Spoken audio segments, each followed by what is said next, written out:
నమస్కారం, నేను మీ ప్రసాద్ అలమరాజు. మన పిఎస్ఆర్ యాపిల్ టీవీ ఛానల్కు స్వాగతం. ఈరోజు ముఖ్యాంశాలు మీకోసం. యాపిల్ డయాగ్నోస్టిక్ మెడికల్ సెంటర్ విశిష్ట నైపుణ్యం గల డాక్టర్ల పర్యవేక్షణలో 20 సంవత్సరాలుగా అందుబాటు ఫీజులు, నమ్మకమైన రిపోర్ట్లు. యాపిల్ డయాగ్నోస్టిక్ సెంటర్ అత్యాధునిక వైద్య సేవలను అందుబాటు ఫీజుల్లో అందించే వైద్య సంస్థ. పేషెంట్లు తమ డయాగ్నోస్టిక్ టెస్ట్ల కోసం ఎంతైతే అవసరం ఉందో అంతే ఫీజు ఇక్కడ ఉంటుంది. ఇక్కడ మీరు చెల్లించే ప్రతి రూపాయికి విలువ ఉంటుంది. అందుకే గత 20 సంవత్సరాలుగా వేలాది మంది మధ్యలో గుర్తింపు పొందింది. డయాగ్నోస్టిక్ టెస్ట్ల కోసం అనవసర ఖర్చులు తగ్గించుకోవాలంటే అడుగుపెట్టండి Apple diagnostic medical centre, Kukatpally, Moosapet, Bachupally, Nalgonda మరియు మహబూబ్నగర్. సంప్రదించవలసిన నంబర్లు 9000 97980 8008804014. అసెంబ్లీలో రైతు భరోసాపై చర్చ జరగనుంది. నేడు ప్రశ్నోత్తరాలు రద్దు చేశారు. సభలో నేరుగా రైతు భరోసాపై చర్చించనున్నారు. దీంతో సభ్యులందరూ రైతు భరోసా నిధులు విడుదలకు మాట్లాడనున్నారు. అటు రైతులు రైతు భరోసా నిధుల కోసం ఎదురు చూస్తున్నారు. ఇవాళ అసెంబ్లీలో కొత్త విద్యుత్ పంపిణీ పాలసీ కూడా ప్రవేశపెట్టే అవకాశం ఉంది. ఎన్నికల కోడ్ వచ్చింది కాబట్టి ఆనాడు రైతు బంధు మా ప్రభుత్వంలో ఉన్నప్పటికీ 11 సీజన్లు ఇచ్చినాం అధ్యక్ష. 12వ సీజన్ ఇవ్వకపోతే మా ఎలక్షన్ కోడ్ వచ్చింది, ఆగింది. మరి మీరేమన్నారు అధ్యక్ష? డిసెంబర్ 3కు ముందు తీసుకుంటే 5,000, డిసెంబర్ 3 తర్వాత తీసుకుంటే 7,500. ఇప్పుడు మీరు చెక్కిన లెక్క ప్రకారం ఇచ్చినారా అధ్యక్ష? 7,500 ఇచ్చారా? మంత్రి గారు చెప్పాలా? ఇవ్వలేదు అధ్యక్ష. అధ్యక్ష మార్పు మార్పు మార్పు అని ఉదరగొట్టారు అధ్యక్ష. మార్పు అంటే ఏందో అనుకున్నాం అధ్యక్ష. పేరు మార్చి రైతు బంధు పేరు మార్చి రైతు భరోసాను పెట్టి పైసలు మాత్రం గవే. 5,000 7,500 అయితే అనుకున్న రైతులు 7,500 మాత్రం కాలే. అందుకే నేను అంటా ఉన్నా అధ్యక్ష, ఈ ప్రభుత్వం ఒక్కొక్క రైతుకు బాకీ పడ్డది. ఒక్కొక్క రైతుకు మీరు పడ్డ బాకీ ఈ రోజు వరకు, పోయిన యాసంగికి మీరు రైతు భరోసా అన్నారు, పేరు మార్చారు, కానీ 2,500 రూపాయలు అదనంగా మీరు ఎకరానికి ఇవ్వలేదు. నిన్న వానాకాలం మొత్తం ఎగ్గొట్టిను, రైతు బంధు ఎగ్గొట్టిను. మీరు 7,500 ఇయ్యాల్సి ఉండే ఎకరానికి మీరు ఇయ్యలేదు, మొత్తం ఎగ్గొట్టినరు. ఇప్పుడు యాసంగి 7,500 ఒక ఎకరానికి ఈ రాష్ట్రంలో రైతుకు ఇవాళ మీరు బాకీ పడ్డారు. ఆ బాకీ 17,500 రూపాయలు. 2 విడతలు రైతు భరోసాతో పాటు ఒక విడత 5,000 ఇచ్చి ఎగ్గొట్టిన 2,500 కలిపితే ఇప్పుడు నేను చెప్పిన లెక్క 17,500 అధ్యక్ష. మొత్తం 70 లక్షల రైతుల లెక్క తీసుకుంటే మీరు రైతులకు పడ్డ బాకీ ఎంత అంటే 26,775 కోట్లు ఖచ్చితంగా కట్టియాలని చెప్పి బీఆర్ఎస్ పార్టీ తరఫున మేము మిమ్మల్ని రిక్వెస్ట్ చేస్తా ఉన్నాం అధ్యక్ష. అధ్యక్ష, ఈరోజు 2.5 ఎకరాలు ఉన్నటువంటి రైతులు ఈ రాష్ట్రంలో 47 లక్షల మంది ఉన్నారు. అదేవిధంగా 2.5 నుంచి 5 లక్షల లోపు ఉన్నటువంటి రైతులు 11 లక్షల రైతులు ఉన్నారు. అదేవిధంగా 5 నుంచి 10 మధ్యన ఉన్నటువంటి రైతులు 4,72,000 ఉన్నారు. అధ్యక్ష, 10 ఎకరాలకు పైన ఉన్నటువంటి రైతులు ఈ రాష్ట్రంలో కేవలం 64,000 మాత్రమే ఉన్నారు. మరి మన కొరకు అన్నం పెట్టేందుకు వ్యవసాయం చేసేటటువంటి ఈ రైతుకు 10 ఎకరాల పైన ఉంటే ఆలోచిస్తామనంటే కొంత బాధ అనిపిస్తుంది. ఆ రకమైనటువంటి ఆలోచనని విరమించుకోండి. రైతుకు కులం లేదు అధ్యక్ష. రైతే, ఏ కులం ఉన్నా కూడా రైతే. కాబట్టి మీరు మిగతా విషయాలు ఆలోచించకుండా ఎన్ని ఎకరాలు ఎక్కువ వ్యవసాయం ఎవరు చేస్తారు అధ్యక్ష? వ్యవసాయాలు అంతా బాగలేవు అధ్యక్ష. ఏమైనాయి నీ మాటలు? ఉరుక్కుంటూ బొమ్మని చెప్పినావు, రైతులు ఉరుక్కుంటూ పోయినారు. 2 లక్షలు 3 లక్షలు లోన్లు తెచ్చుకున్న తర్వాత ఇవాళ వాళ్లకు మోసం చేస్తూ నీ మాయ మాటలతో బుకాయించి ఇవాళ 25% మాత్రమే రుణమాఫీ చేసి 100% అయిందని చెప్పి 550 కోట్ల రూపాయలతోని పత్రికల ప్రకటనలు మాత్రం ఇచ్చుకున్నావు. आप बिजनेस कर लो, आप पिक्चर निकालो, पैसे कमाओ, सरकार से इंसेंटिव्स ले लो, सब्सिडीज ले लो, स्पेशल प्रिविलेज शूटिंग के लिए जो होना है वो मांगो. मगर किसी का हत्या होने के बाद, किसी का जान बचाने के बाद, किसी का जान लेने के बाद आज स्पेशल प्रिविलेज मांगे तो ये सरकार में नहीं मिलने वाले. मैं जब तक मैं कुर्सी में रहता हूं तब तक नहीं देता हूं. लेकिन मैं बोल रहा हूं, मैं नाम लेना नहीं चाहता वो मशहूर फिल्म स्टार का, क्योंकि मैं अहमियत देना नहीं चाहता.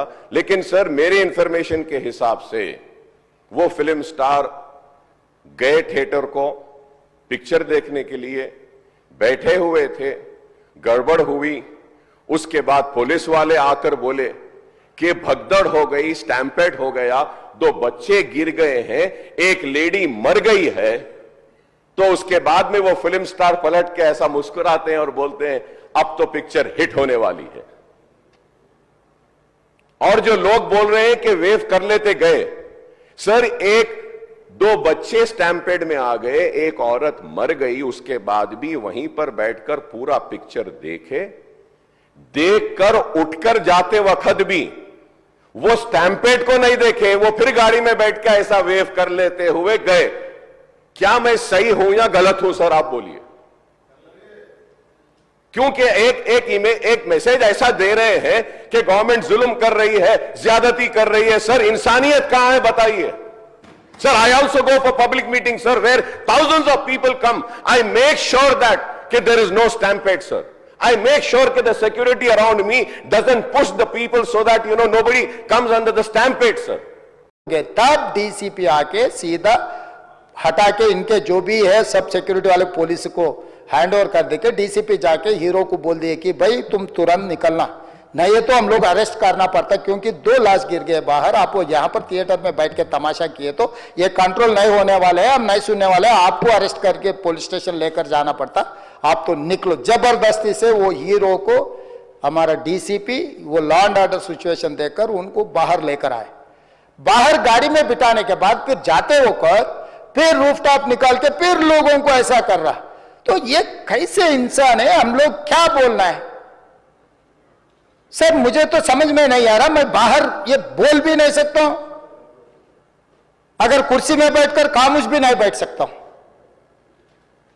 तो ऐसे इंसान भी आजकल दुनिया में है।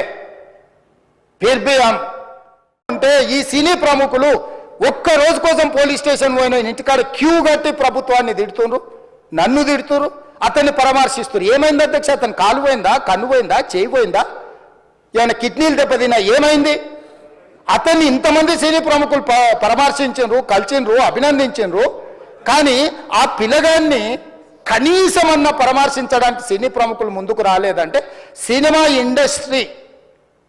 ఇండస్ట్రీలో ఉన్న ప్రముఖులు ఏం ఆలోచన చేస్తుండ్రో, ఏం కోరుకుంటుండ్రో నాకైతే తెలియదు. ఈ కేటీఆర్ హరీష్ రావు ఏం చేస్తుండే అధ్యక్ష, 1000 మందిని సోషల్ మీడియా టీంని పెట్టుకొని మన ప్రభుత్వం పైన అబద్ధపు ప్రచారాలు చేస్తూ ప్రజల లోపల అభూత కల్పనలు చేస్తున్నారు అధ్యక్ష. Total questions received 306, admitted starred 227, admitted unstarred 32, starred questions answered 39, postponed 1, answered to the questions placed on the table of the House, starred questions 25, unstarred 3. Fourth session statistics from 9th to 21st December 2024. Number of days for which the Assembly sat 7 days. Number of hours for which the Assembly worked 37 hours 44 minutes.